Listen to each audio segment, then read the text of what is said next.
Hola, bienvenido al canal. Hoy quiero enseñarte cómo preparar una infusión de ulmaria sencillísima, pero muy eficaz para prevenir todo tipo de ataques fúngicos y bacterianos a nuestras plantas. Como nos sucede con tantos otros temas, hace ya mucho tiempo que queríamos hacer este vídeo. Lo que pasa es que con esta planta de la que vamos a hablar hoy, la Filipendula ulmaria, que comúnmente se la conoce en algunos lugares como filipéndula y en otros como ulmaria, así de sencillo, pero el nombre científico es Filipendula ulmaria, y en francés, donde se utiliza mucho, es muy conocida en Francia, ahí se la conoce como Reine des que es reina de los prados. Incluso a veces en español se traduce su nombre directamente del francés, pero realmente aquí en España la conocemos como filipéndula o ulmaria. Pues es esta planta que tengo aquí seca, y resulta que para el preparado de hoy nos interesa tener las flores de ulmaria.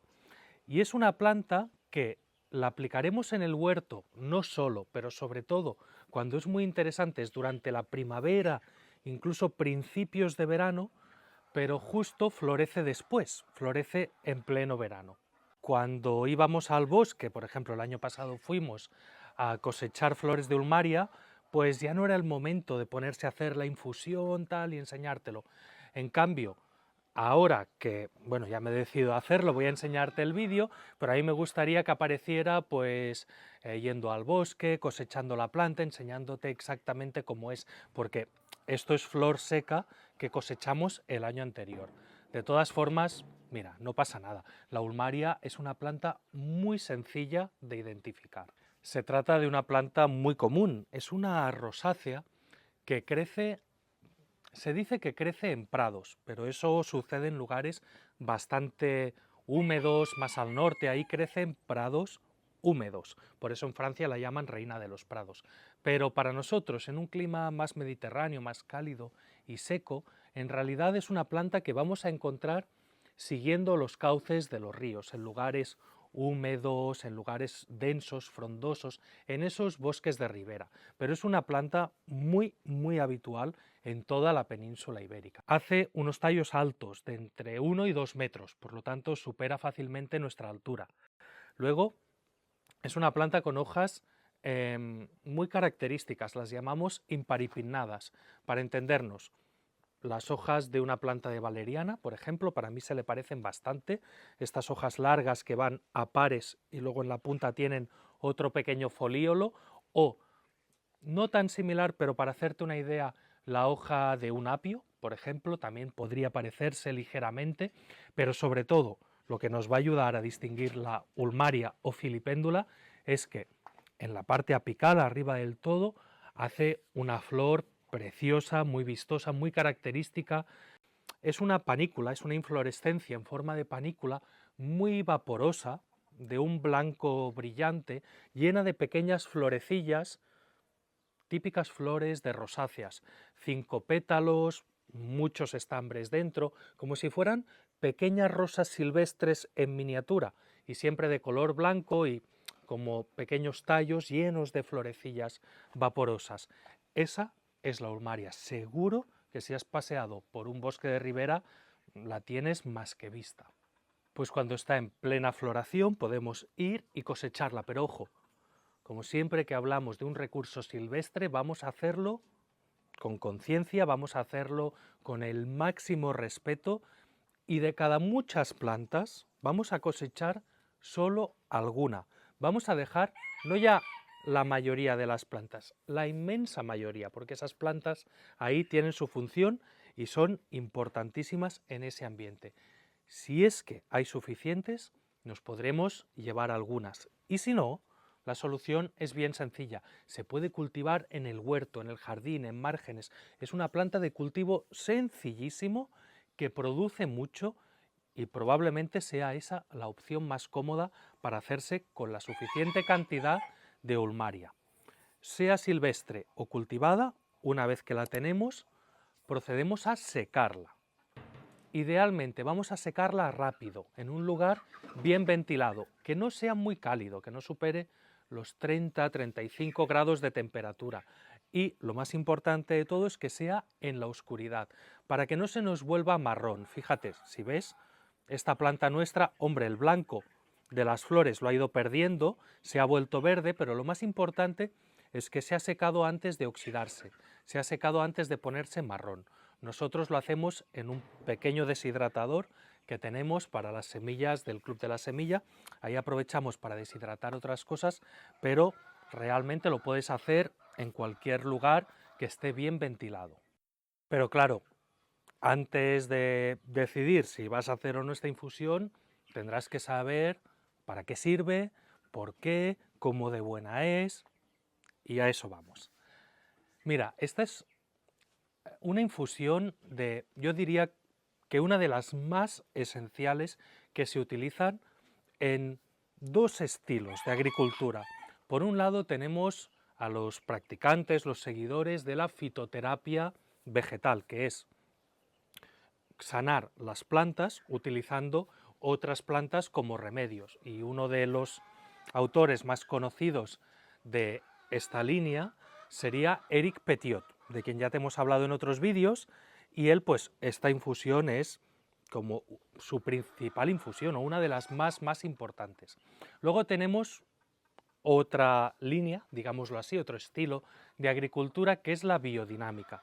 Y aunque esta planta no se encuentre entre las originales de Rudolf Steiner, sí que es muy utilizada por agricultores biodinámicos. Básicamente hay un autor también muy importante, ampliamente conocido, que es Pierre Masson. Pierre Masson es el que empezó a introducir el uso de esta y otras plantas, pero de todas ellas, esta es probablemente la más importante, la más trascendente y la que más usan.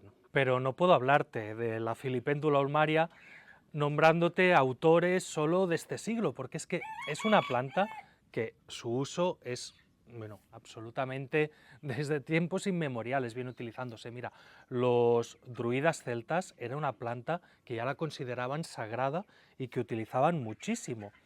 Pero es que ya no en fitoterapia vegetal, sino también para usos medicinales, es que desde Dioscórides hasta... Bueno, esta es una planta que contiene ácido salicílico, sí, igual que la aspirina. De hecho, la llamamos aspirina vegetal y en muchas culturas se ha utilizado esta planta antes de que existiera la aspirina en pastillas. De todas maneras, nosotros aquí desde el canal no profundizamos en los usos medicinales de la planta porque no es nuestra especialidad y preferimos dejar ese tema para otros que son muchísimo más expertos que nosotros, pero es que si por algo es conocida esta planta es justamente por ese uso. Y son esos mismos principios activos los que nos interesan para las plantas, y mucho, como veremos. Está el ácido salicílico, está el salicilato de metilo, están también algunas saponinas, el aceite esencial que podamos aún mantener en la infusión, aunque no sea mucho. Hay taninos también, hay toda una serie de sustancias que nos van a ayudar a curar o a que las plantas puedan prevenir los hongos utilizando la Filipendula ulmaria. Pero de todos ellos, el principal es justamente el que más nos ha interesado a los humanos de esta planta, que es ese ácido salicílico. Lo que pasa es que si adquirimos esta planta en herbolario para un uso medicinal, podemos encontrar las flores. En algún lugar están a la venta, pero lo más habitual es que encontremos la planta entera triturada. A nosotros, para el huerto, nos interesan las flores secas, porque los principios activos no son exactamente los mismos, pero sobre todo porque la composición relativa, es decir, el porcentaje de cada uno de los principios activos varía. En la planta entera hay mucho más porcentaje de taninos y hay menos concentración de ácido salicílico y de también aceites esenciales. Por eso a nosotros una parte que nos interesa es justamente eso, los fenoles que hay en el aceite esencial. Aunque al ser una infusión, hay una parte que se nos va a evaporar. Pero como te digo, lo que más nos interesa es ese ácido salicílico. ¿Por qué? Porque el ácido salicílico en las plantas tiene la función de elicitor. ¿Sabes lo que es un elicitor? Lo hemos hablado varias veces en el canal. Es esa sustancia que provoca una respuesta de defensa en las plantas. Lo podríamos asemejar de alguna manera, muy cogido con pinzas, a una vacuna. Es como si le estuviéramos mandando una señal a la planta de que viene un ataque, para que así ella se prepare y cuando llegue este realmente ya tenga todas sus defensas a punto. ¿Defensas contra qué? ¿Contra qué hongos exactamente? Pues lo bueno es que, por ejemplo, Eric Petiot ha hecho estudios muy bien hechos sobre esta planta, con sus controles, con su doble ciego, etc. Y lo que se ha visto es que es especialmente efectiva para prevenir mildiu en varios cultivos. Es muy efectiva para controlar botrytis, especialmente en vid, probablemente también en otros. Black rot, también en viñedo se ha comprobado. Probablemente para frutales y demás también sea eficaz contra black rot, contra oidio en bastantes cultivos distintos y contra muchos otros hongos que afectan a nuestro huerto. De hecho, cuando se entiende cómo funciona, es fácil entender por qué tiene un amplio espectro de actuación, y es que va a promover las propias defensas de la planta. No es que tenga una acción antifúngica, no es que vaya a atacar a un hongo en concreto, no. Lo que hace es que la planta sea capaz de defenderse por sí misma. Podemos hacer esta infusión perfectamente con flores frescas. Yo las tengo secas porque están cosechadas del año anterior. Y es que la flor seca, si está bien secada, se nos puede conservar muy bien en un tarro de vidrio cerrado con su tapa. Ahí queda herméticamente cerrada y de un año para otro nos aguanta perfectamente. En cambio, la infusión, hoy te enseñaré cómo hacerla para conservarla hasta un año. Pero claro, de un año para otro ya estamos en el límite. Por eso yo prefiero hacerla antes de usarla y lo que guardo es la flor seca.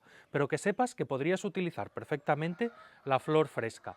Mira, yo voy a utilizar para hacer 10 litros de infusión 200 gramos de flor seca. Si fuera flor fresca, utilizaría 4 veces más, utilizaría 800 gramos. Con esta cantidad podemos hacer 10 litros de una infusión madre. Una infusión madre significa que es una infusión concentrada. Es una infusión que luego vamos a coger una pequeña parte y la vamos a diluir con agua para aplicar en el huerto. Así que, si te parece, empezamos ya. Retiro esto y voy a poner ya un poquito de agua a calentar porque tengo el fuego encendido. Mira, el agua, muy importante, que sea agua de mineralización baja, que sea agua, por ejemplo, de lluvia. Eso sería el agua ideal. ¿Puede ser agua de pozo? Sí, perfectamente. Pero si tu suelo, si tu agua es muy... Es que tenía encendido el fuego. Si tu agua es muy rica en bicarbonatos, en cal y demás, entonces mejor que no utilices esa. Podrías utilizar, por ejemplo, agua de osmosis, aunque no sea la que más me gusta. Idealmente, agua de lluvia, porque cuando trabajamos con una mineralización débil vamos a extraer más principios activos. Además, los carbonatos del agua podrían interaccionar con la ulmaria. Esto es agua de lluvia que he embotellado, que la he metido en esta botella, simplemente porque es la misma botella de vidrio que después voy a utilizar para envasarla. Ya te explicaré por qué me interesa especialmente este recipiente.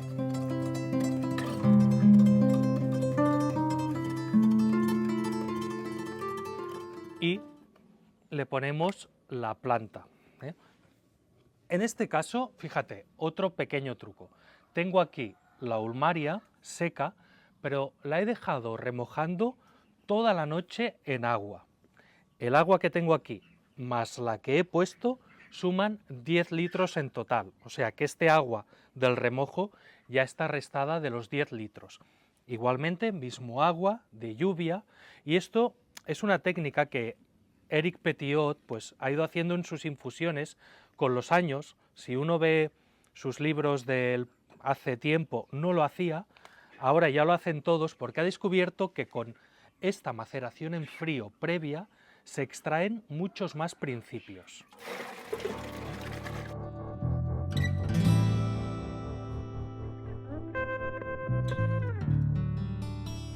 Y aquí tenemos 200 gramos de ulmaria seca remojada durante la noche. Esto lo puedes hacer en cualquier otra infusión que hagas para el huerto y preparados, porque es una técnica, la de maceración en frío, muy simple, pero que, oye, si aporta algo, si logras extraer algo más, pues bienvenido sea. ¿Y qué es lo que vamos a hacer aquí? Pues debemos procurar que la temperatura del agua, evidentemente que no nos llegue a hervir. Mira, yo tengo aquí un termómetro de estos termómetros típicos de cocina que se utilizan y lo he programado, voy a encenderlo, lo he programado para que me pite cuando está a 70 grados. La idea es que no supere los 80. Así que cuando llegue a 70, lo que haremos es poner la alarma del termómetro y bajar la temperatura. Nuestra temperatura límite, 80 grados. Esto lo puedes hacer con cualquier tipo de termómetro, no hace falta que sea de estos. Lo puedes hacer con termómetros de esos de infrarrojos, por ejemplo. Lo puedes hacer, bueno, con lo que tú quieras. O puedes no hacerlo. Todos hemos hervido agua y todos sabemos más o menos el aspecto que tiene el agua cuando va a empezar a hervir. Pues no pases de ese momento, no dejes que el agua hierva. Si te quedas un poco más corto de 80 grados, es menos perjudicial que si te pasas de los 80 grados. Puedes hacerlo a ojo perfectísimamente. Una vez el agua nos llegue a 80 grados, unos minutos, y hablo de minutos, 3-4 minutos es suficiente para asegurarnos que está a esa temperatura, apagamos el fuego y la dejamos tapada reposando durante 1 hora. Importante en este caso que sea 1 hora y no como hemos hecho en otras infusiones que se queda hasta mañana, toda la noche y demás, porque si bien con una maceración más larga vamos a conseguir extraer más cosas, eso es cierto, aquí lo que nos interesa es embotellarla en caliente. Por eso tengo recipiente de vidrio, porque la quiero filtrar y embotellar en caliente. ¿Y por qué es eso? Para que se conserve bien. Porque en ese mismo embotellado, si lo hago aún en caliente, estoy pasteurizando tanto el recipiente como el líquido. Y de esa manera se me puede conservar tranquilamente 1 año. Si la dejara enfriar, ya tendría que empezar a pensar en antioxidantes, en conservantes varios, porque probablemente habría una acción de microorganismos, de enzimas y demás, que iría restando calidad al producto durante el tiempo. Eso lo podríamos hacer con vitamina C, con extracto de acerola, lo podríamos hacer con aceite esencial de romero al alcanfor. Hay distintas maneras de conservarla, pero realmente para una infusión que embotellándola en caliente ya nos va a durar 1 año y que lo que nos interesa es repetirla año tras año y tenerla siempre lo más fresca, es que me parece que no merece la pena entrar en intentar conservarla durante más tiempo. Eso sí, la guardamos en vidrio, pero siempre al abrigo de la luz, a oscuras, eso también es muy importante. Y mira, yo tengo ahora, esto está a 48 grados, y si te parece, mientras esperamos a que suba la temperatura, te explico un poco cómo funciona en la planta y qué hace esta infusión. Mira, cuando la pulverizamos foliarmente, esta infusión entra en el interior de la planta, o al menos algunas de sus sustancias, entre ellas el ácido salicílico, porque la hoja es permeable al ácido salicílico. Esto desencadena, como ya te he dicho, una serie de reacciones de defensa, lo que conocemos como ISR o en español SRA. Es el sistema de resistencia adquirido, es como que hay una señal de peligro y la planta actúa. Este es su mecanismo principal, pero también se ha visto que tiene otros efectos. Por ejemplo, relacionado con este mismo sistema de defensa, que esto sirve sobre todo ante hongos, ataques de bacterias y demás, lo que llamamos enfermedades de la planta en general. Pero lo cierto es que una planta más sana y más resistente es menos, digamos, vulnerable al ataque de las plagas. Entonces, ¿esta infusión sirve para prevenir ataques de plagas? Propiamente no, pero todo suma. Una planta más sana, más vigorosa, más fuerte, va a ser menos atacada por las plagas. Eso igual es su efecto más indirecto. Lo que sí que se ha comprobado en ensayos con sus cálculos estadísticos y demás es que la aplicación de esta infusión induce la floración de distintas especies. Hay más flores y hay una floración más temprana, ambas cosas. Esto puede ser muy interesante para ciertos cultivos, sobre todo para controlar temas de polinización en frutales, pero también, ¿por qué no?, para la huerta. Además, también se ha visto que fluidifica la savia, hace de alguna forma que la savia sea más líquida. Y eso nos interesa especialmente en la primavera, porque la planta consigue crecer más rápido, consigue un desarrollo más vigoroso si la savia es algo más fluida. Luego, otro uso muy extendido de esta infusión es para prevenir el daño causado por heladas. Para eso se asocia típicamente a una infusión que también es muy conocida, que es la ajedrea, tomillo y orégano. Se hace con estas tres plantas y se le puede asociar esta infusión. Tiene varios usos, entre ellos dicen que consigue mitigar o evitar los daños de las heladas provocadas a los cultivos hasta 6 grados bajo cero. En fitoterapia, esta es la combinación que más se utiliza, mientras que en biodinámica también se considera que tiene ese efecto antiheladas, o mejor dicho, antidaño provocado por las heladas, pero en ese caso se asocia a otros extractos, como es el de valeriana y milenrama. Pero curioso que en las dos líneas se utilice esta infusión para ese mismo uso. Es, de hecho, una infusión que se puede asociar a muchas otras. Lo más común probablemente sea asociarla al purín de ortiga en pulverización foliar. Esto en fitoterapia es como un tratamiento preventivo estándar y muy extendido. También se asocia mucho en grandes cultivos a las aplicaciones de cobre y azufre, y está demostrado en diversos ensayos que se puede llegar a reducir el cobre y el azufre hasta un 30% asociándole esta infusión. Así que también sirve para reducir esas dosis de otros fungicidas. Mira, ya está sonando, hemos llegado a 70 grados, así que ahora, mira, me voy a evitar destapar para preservar al máximo los aceites esenciales, que no se me escapen, aunque por acción del calor, pues siempre un poquito se van a escapar, pero yo intento no abrir, y a partir de ahora ya controlo. Estoy a 72 grados, a la que llegue justo a 80, paro el calor.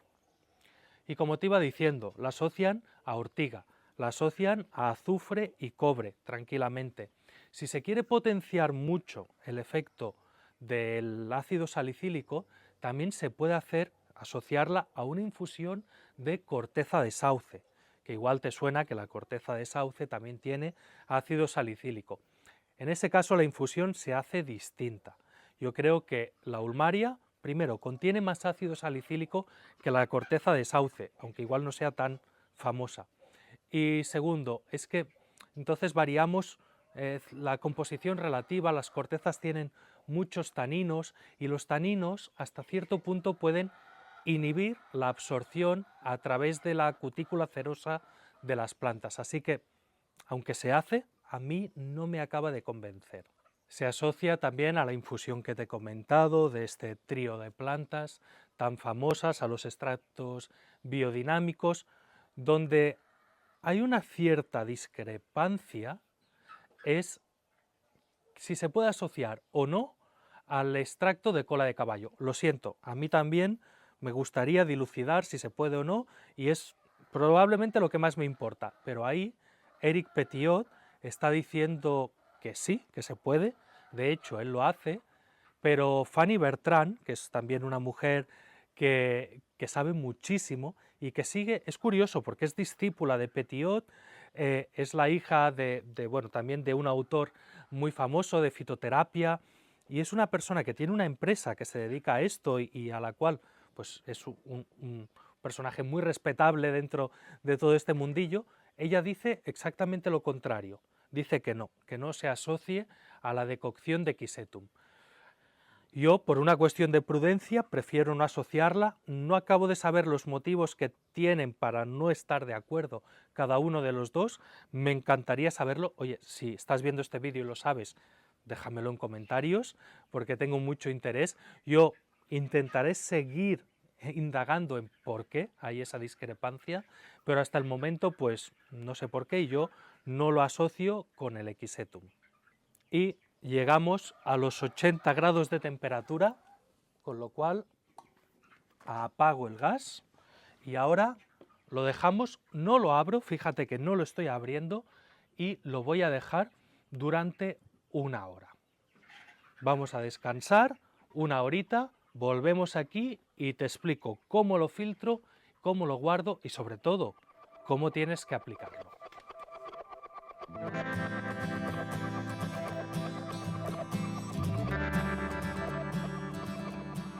Bueno, pues ya ha pasado 1 hora, de hecho un poquito más, pero me he ido fijando en la temperatura y lo tengo ahora aún a 68 grados.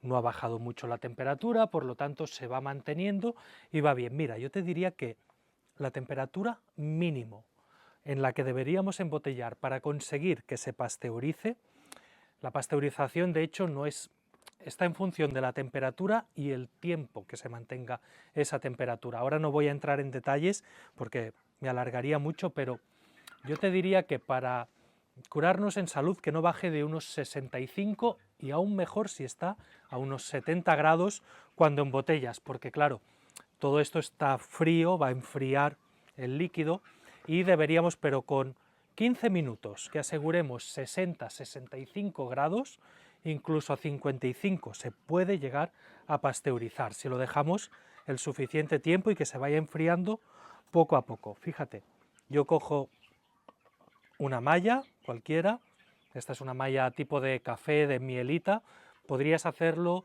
con un colador muy fino, con una media, puedes poner una media de nylon a un embudo y simplemente con un cucharón vamos a ir sacando. Tengo que decirte que la Ulmaria huele fenomenal, huele muy bien esta infusión y simplemente ahora la vamos filtrando. Como antes te he dicho, esta es la infusión madre, eso quiere decir que es una infusión muy concentrada y para aplicarla en el huerto la tendremos que diluir. Como sucede habitualmente en estos preparados, depende de si lo vamos a aplicar a nivel casero, particular, en un pequeño huerto, con una mochila. Tenemos una dosis, pero cuando esto lo aplican profesionales, con un tractor, con un pulverizador, y hablamos de grandes extensiones, la dosis cambia. Esto sucede en muchos preparados, por eso también a veces la gente dice, oye, ¿cómo es que se aplica esta dosis o esta otra, o cómo es que cambian? Muchas veces tiene que ver con esto. Esto se debe a que, mira, en agricultura, por ejemplo, con estos 10 litros que hemos elaborado hoy, podríamos tratar 1 hectárea. Pero claro, estos 10 litros, por ejemplo, los ponemos en 50, en 100 litros de agua, da igual, pero en la cantidad suficiente que con un tractor vamos a conseguir pulverizar 1 hectárea entera. Así que 200 gramos de Ulmaria seca nos sirven para 1 hectárea. Esa es una relación que se utiliza muchísimo y que la puedes encontrar en distintos lugares. ¿Qué pasa? Que para conseguir esa cubrición, digamos, con el producto, los tractores son capaces de fumigar con una gota tan pequeña que nosotros en casa, con mochilas y demás, es muy difícil que lleguemos a conseguir. Además, que tampoco tendría sentido ir a una dosis tan baja. Si queremos un buen efecto, sería lógico aumentar la dosis.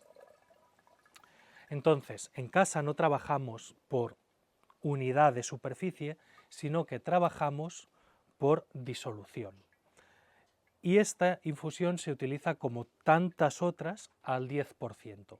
Por lo tanto, ponemos 1 litro de esta infusión madre en 9 litros de agua, 10 en total.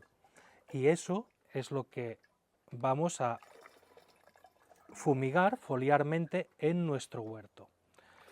¿Para cuánto nos dan 10 litros de preparado? Pues mira, una de las personas que vende este producto, que es Patrick Guater, también alguien muy reconocido, ha escrito libros junto con,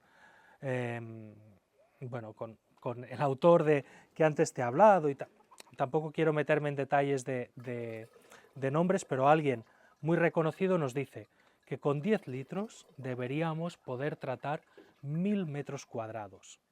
Claro, 1000 metros cuadrados porque si fuera 10 veces más sería 1 hectárea. Ahí está utilizando la misma conversión. El problema de eso es que a ver quién tiene un pulverizador que pueda hacerle una gota tan fina que con 10 litros vaya a cubrir 1000 metros cuadrados. Si lo tienes, no tienes esa capacidad, genial, puedes utilizarlo en esa dilución. Yo te diré que a la práctica, para nuestro huerto, como poco utilizamos 20 litros y no tenemos esos 1000 metros cuadrados, así que vamos a una dosis superior.